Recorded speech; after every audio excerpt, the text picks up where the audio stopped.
Welcome to this presentation about how to live with an ex-racing greyhound. We're going to be talking about what happens on the first few days after you first pick your greyhound up. What I would like you to do is imagine a few things. First of all, just imagine you are in a place that you don't know. Imagine that you don't know the people that are around you, that you're not aware of the rules. And because of these things, imagine that you're very stressed and tired, but don't feel safe enough to relax. This is very common when a greyhound first goes home. The results of these worries can be anxiety. They can also show signs of stress. For example, pacing, vocalizing, maybe whining, maybe a little bit of barking, panting, definitely bolting food, eating food really quickly. And it can also affect toileting habits, and just when you're trying to toilet train them, then they're not always making good decisions. Because of these things, it makes it very difficult for them to learn things. It makes it very difficult to get the right kind of sleep. As you all know, if you don't get the right kind of sleep, sometimes you feel very hot, you feel very cold, you're unable to regulate your temperature. It can also be a consequence that they feel needy. The most important thing, if these things occur, is that these behaviours should not be punished. So what do we need? First of all, we need very careful introductions to home life. So these following three things are really, really important. You need to remember that you need to give your dog time to settle in. That's a really difficult thing to advise people exactly how much time is going to take, but take every one day at a time.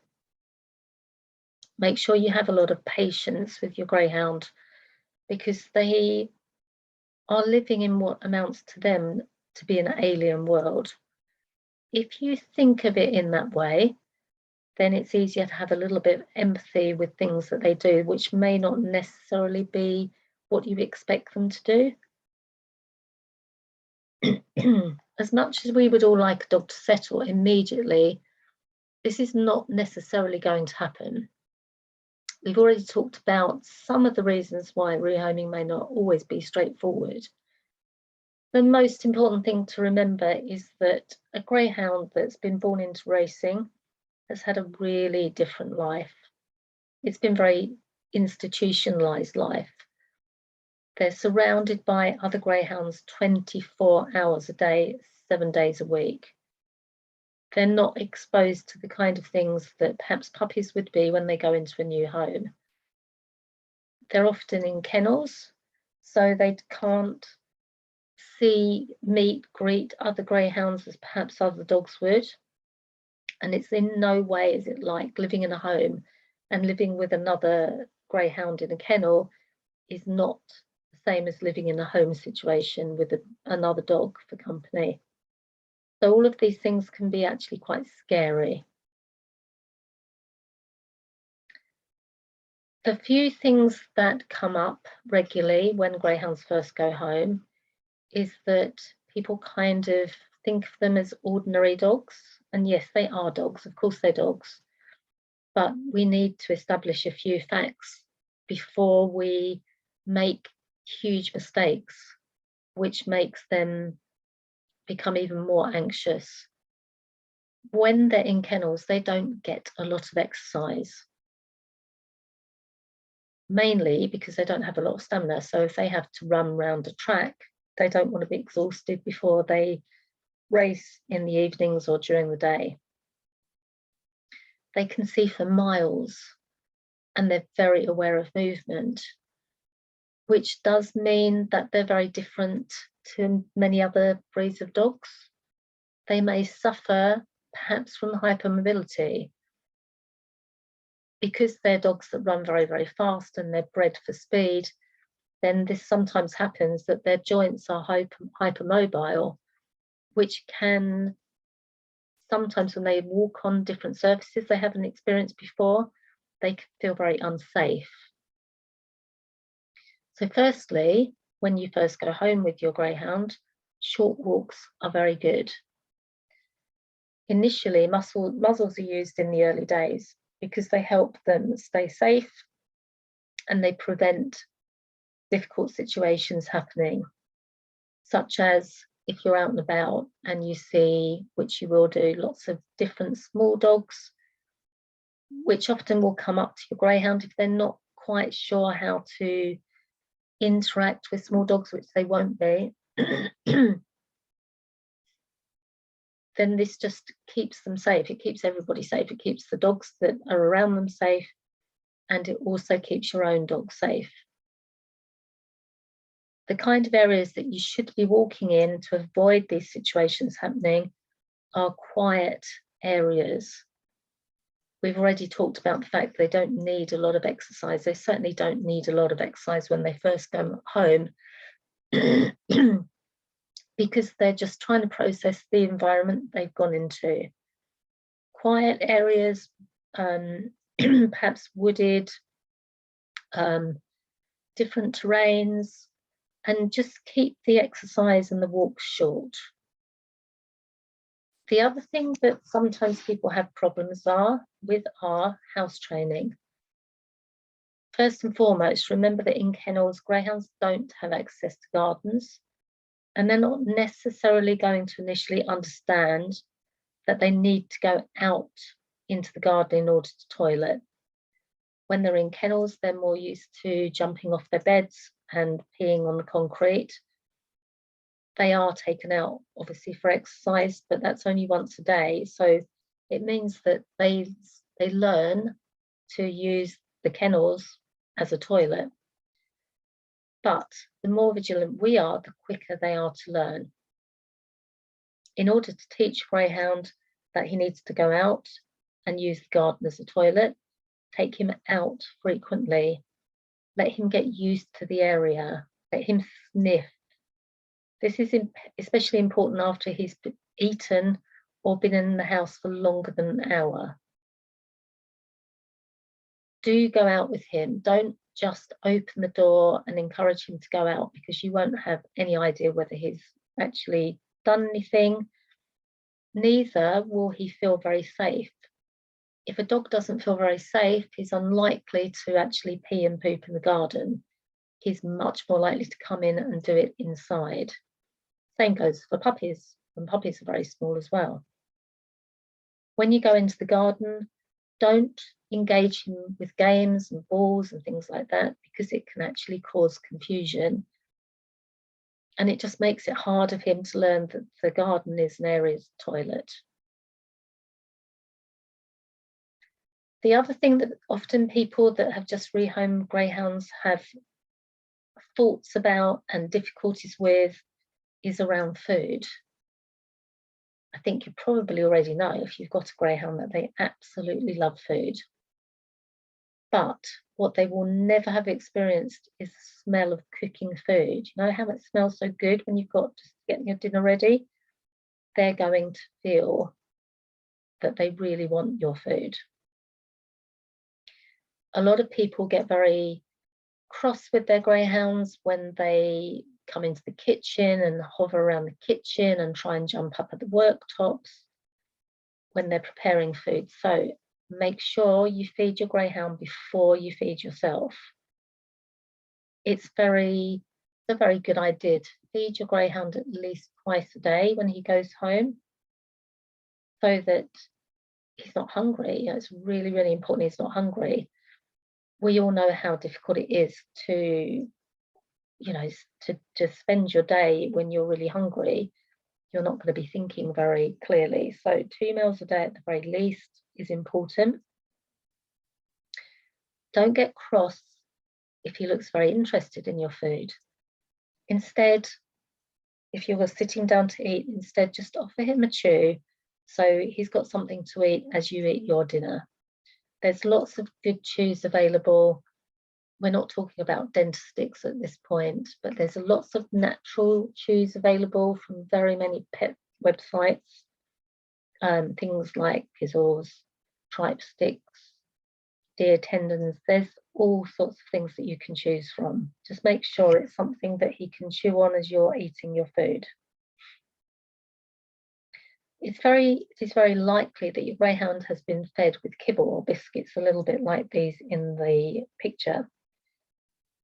But do please add in some texture and some other tasty food into the bowl, because he'll really appreciate it.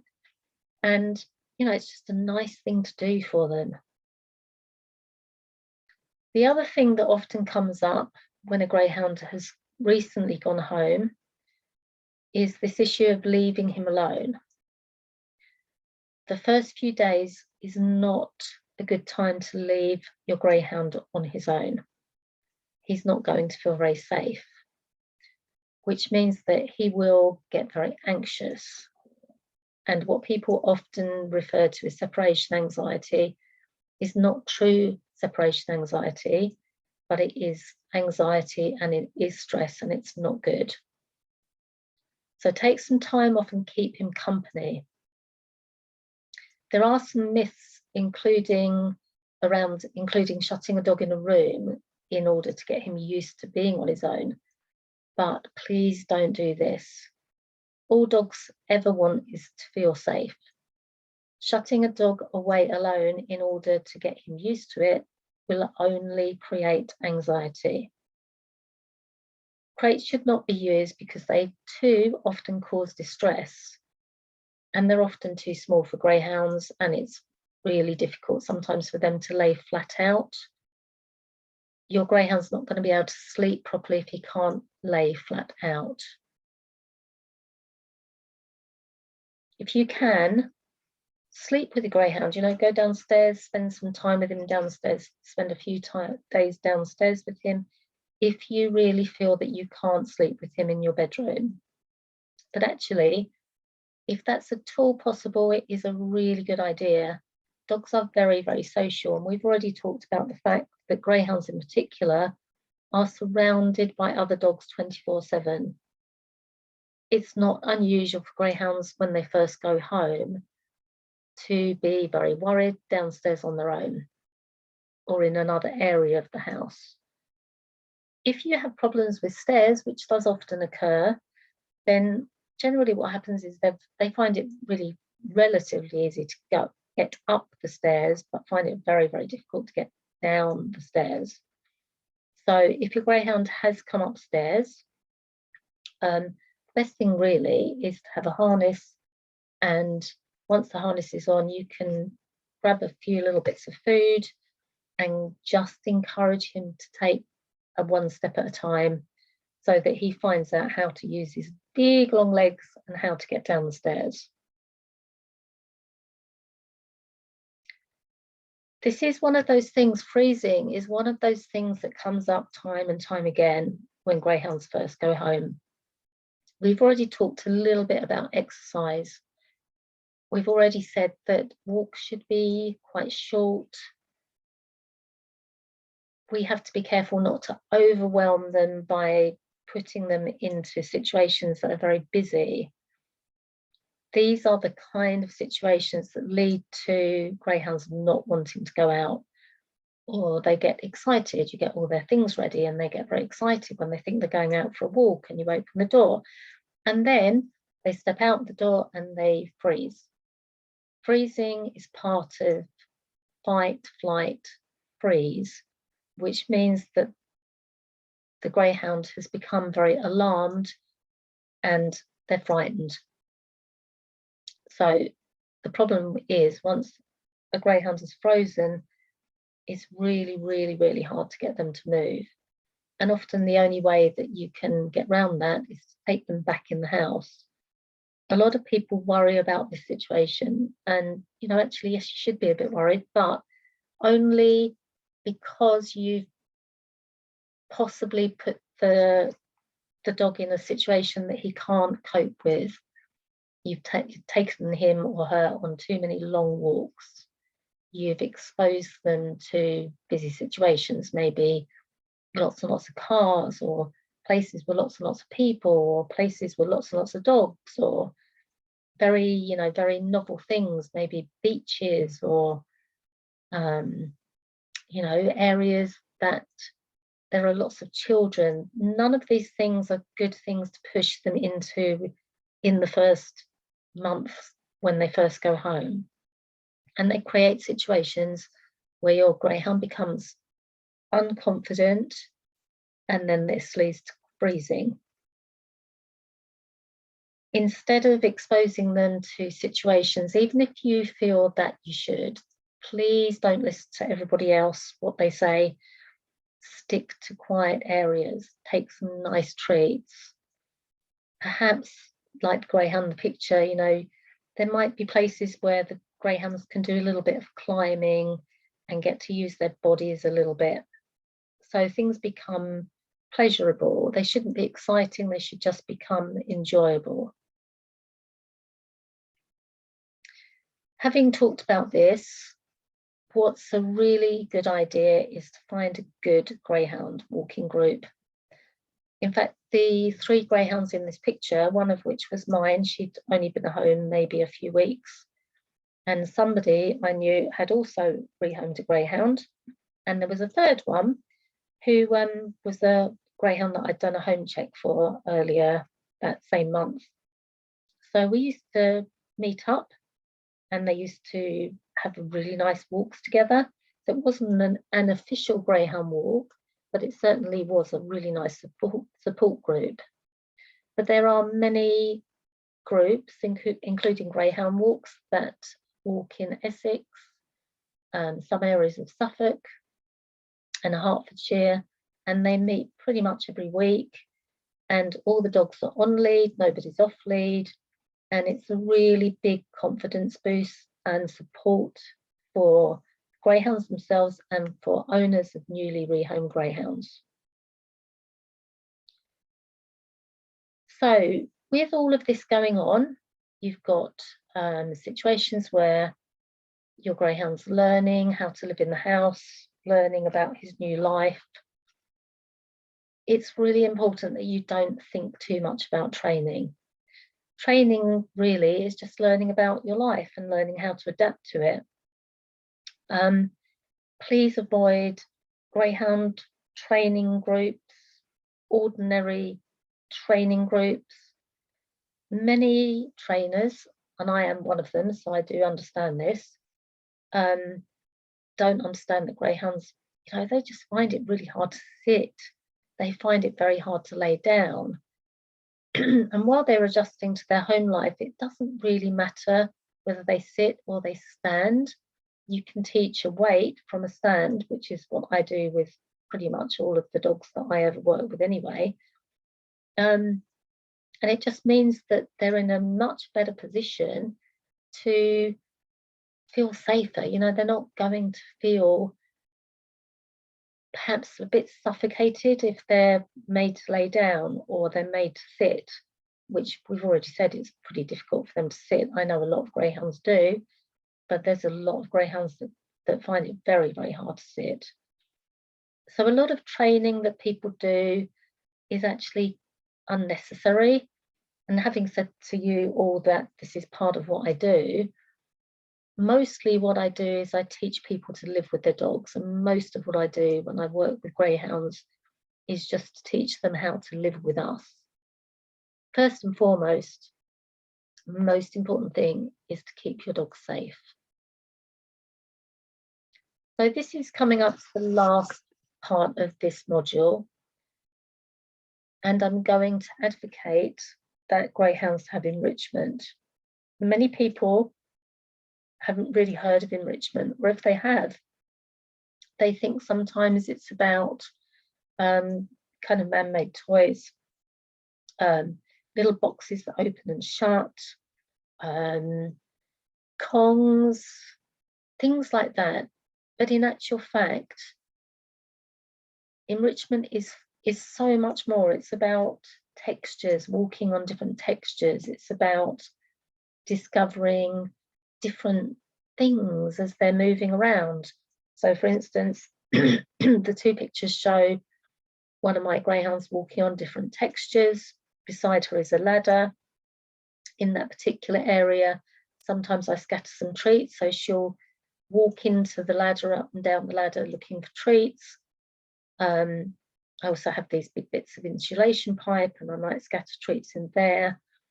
But things like cardboard boxes are probably the best thing you can ever use. Just collect your cardboard boxes when they come in, or when you buy things in them.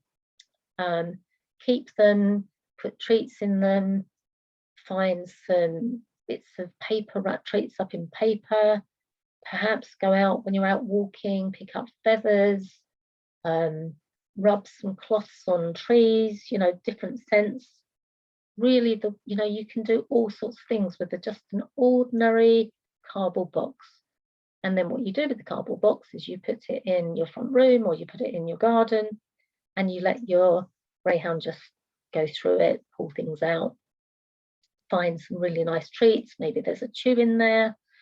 They find them really interesting. It stimulates their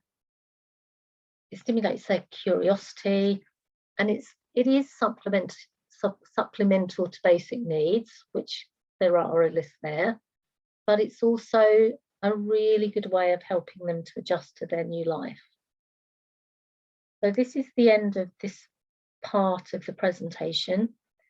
I will be doing some other modules which will be available once I've finished doing the course. Thank you for listening.